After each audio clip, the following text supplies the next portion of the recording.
আসসালামু আলাইকুম এভরিওয়ান। আজকে একটা নতুন মোবাইল নিলাম Redmi Note 14।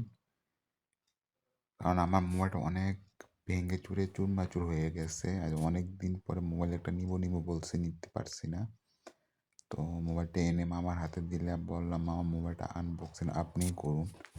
তো মামা মোবাইলটাকে আনবক্সিং করলো। এ হলো যে আমার সুন্দর নতুন মোবাইলটা। দেখতে অনেক সুন্দর লাগছে আমার কাছে। আর এই হলো যে মোবাইলের সামনের লুকটা অনেক সুন্দর, পিছনের লুকটাও অনেক সুন্দর। দেখতে অনেক ভালো লাগতেছে মোবাইলটাকে। আর এটার সাথে শুধু একটা ব্যাক কভার দিছে ব্ল্যাক কালারের, আর একটা ইউএসবি কেবল দিছে। এছাড়া আর মোবাইলটার সাথে কিছুই দেয় নাই। আর পেপারগুলা দিছে, এইগুলাই আর কিছু দেয় নাই। এ হলো যে ইউএসবি কেবলটা, আর চার্জার মোবাইলের সাথে দেয় নাই। তো এটা কি জানি না আমি, কি হলো না হলো, চার্জার কেন দেয় নাই।